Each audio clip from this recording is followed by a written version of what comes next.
Dampak berkomunikasi lewat medsos yang tidak sesuai dengan etika bisa fatal. Mulai dari bertengkar, dihujat, musuhan, sampai dengan ada yang dipecat, bahkan diproses secara hukum dan masuk penjara. Sabil, seorang guru honorer dari Cirebon, dihujat oleh netizen dan dipecat oleh pimpinan sekolah gara-gara mengomentari unggahan Gubernur Jawa Barat, Ridwan Kamil, dengan kata-kata maneh, yang dalam bahasa Sunda artinya kami. Tujuannya sih supaya akrab, tapi kenyataannya malah sebaliknya. Apa sih yang perlu diperhatikan dalam berkomunikasi lewat medsos?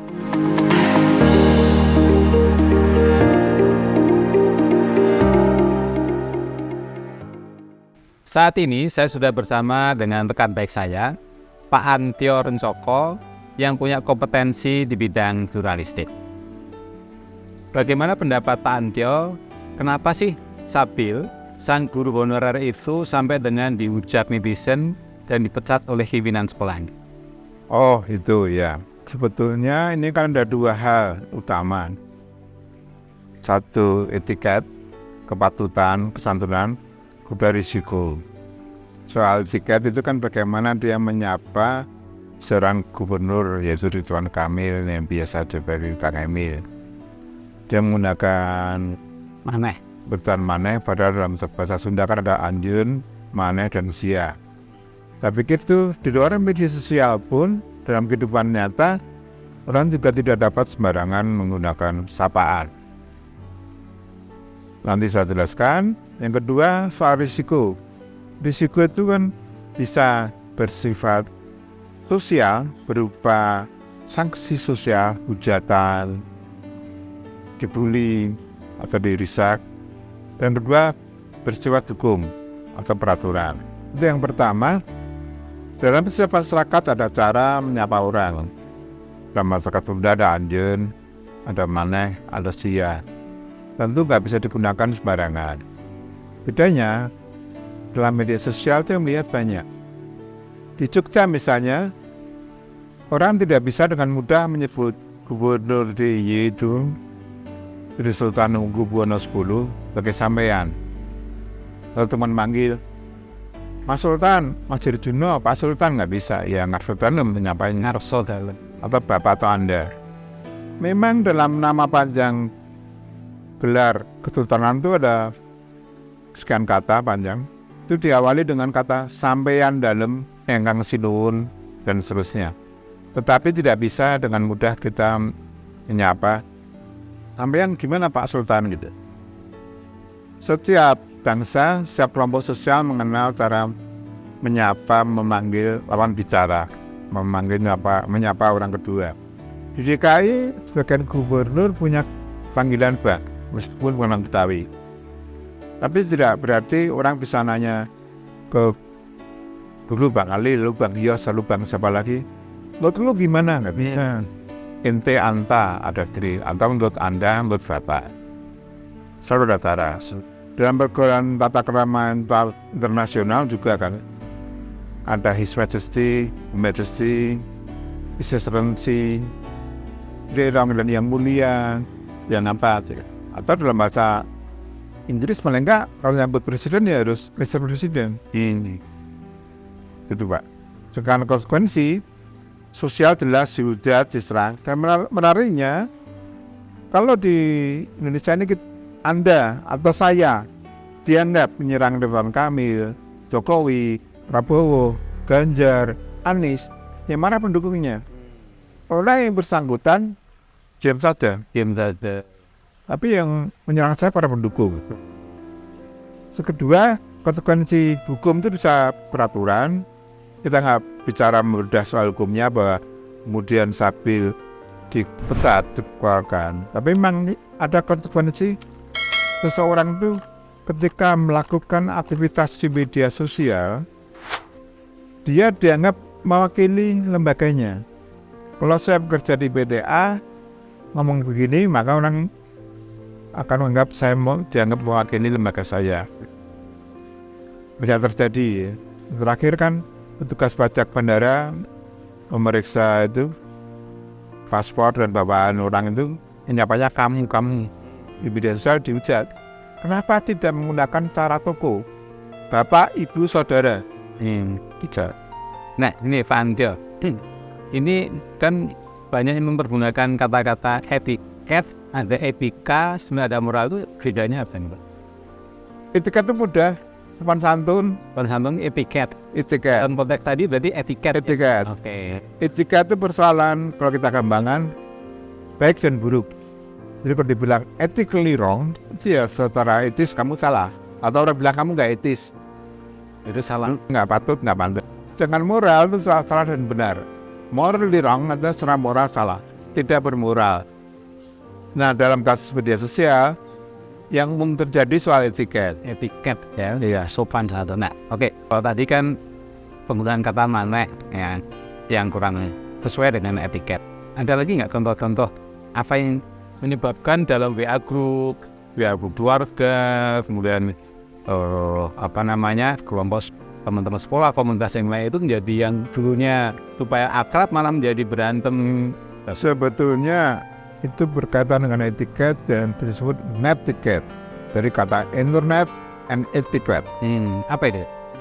Itu sudah betul apa lalu ketika ada internet orang mengenal chatting, mengenal email. Netiquette. Iya, netiquette, internet etiquette.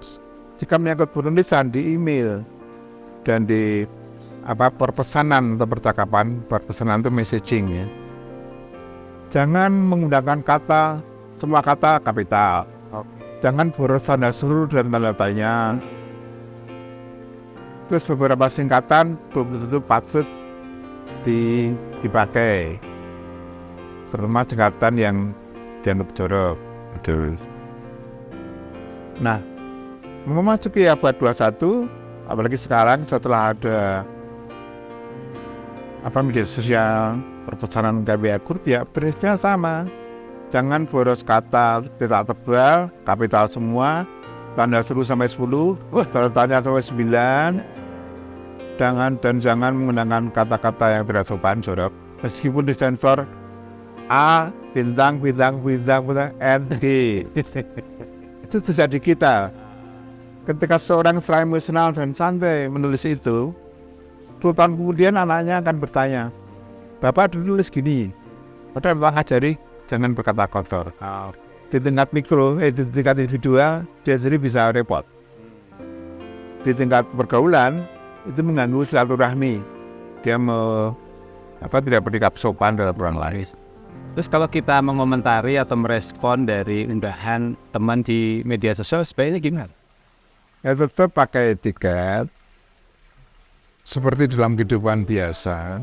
Bedanya adalah kalau dalam percakapan tatap muka, orang sudah bisa menilai situasi percakapan seperti apa.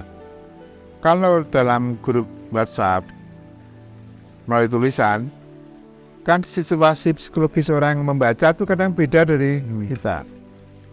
Kalau kita tidak suka terhadap sesuatu, misalnya orang pamer yang kita nggak cocok, diam aja sudah. Kalaupun terlalu, japri ke admin atau japri ke yang bersangkutan ini gimana ya, kok kayaknya kau kurang pantas. Jangan langsung menyerang, panas Di grup itu. iya, apalagi menggunakan kata-kata kotor atau tanda seru yang terlalu banyak, kapital semua.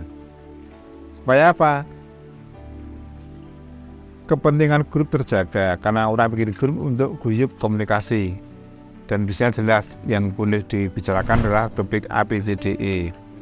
Kalau dia melebar kemana-mana, ya mengganggu rasa kebersamaan. Baik. Nah terus ini Pak Andrea, kan kita sering menerima berita demikian, sebaiknya gimana dalam menerima dan memforward itu gimana, apa yang diperhatikan?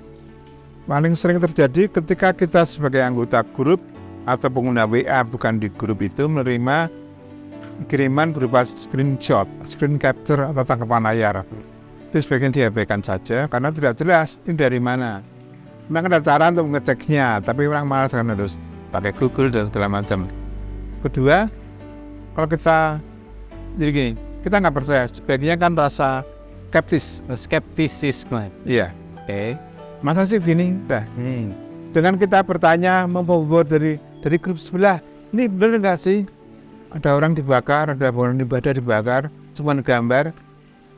Jangan lakukan diulangi di grup kita, karena semacam mengundang orang lain untuk forward juga. Pada duduk persoalan belum pasti. Dia menyangkut berita, hal buruk, jangan langsung percaya kalau tidak ada tautan atau URL klik ke situs yang dapat dipercaya. Situs media yang dapat dipercaya itu yang jelas ada about, siapa, ada alamat kontaknya, ada alamat fisik gedungnya, dan kalau bisa alamat email bukan Gmail, tapi sesuai alamat domain. Orang malas ke sana. Jadi ketimbang repot, jangan terburu-buru memforward atau menghakimi sebuah gambar, info yang kita belum pasti. Jadi kesimpulannya gimana Pak Ante? Intinya dalam bermedia sosial itu kita sadar dua hal. Pertama, kepatutan atau etiket. Kedua, risiko. Etiket, sebelum menulis, sebelum mengirim, pikirkan dulu. Think twice before you write. Think twice before you tweet. Kedua, menakar risiko. Ini kira-kira bakal bikin orang marah nggak ya? Lalu risikonya apa? Kalau salah, minta maaf. Terima kasih Pak Antio. Teman-teman semua, demikian bincang-bincang saya bersama Pak Antio. Semoga bermanfaat dan sampai jumpa.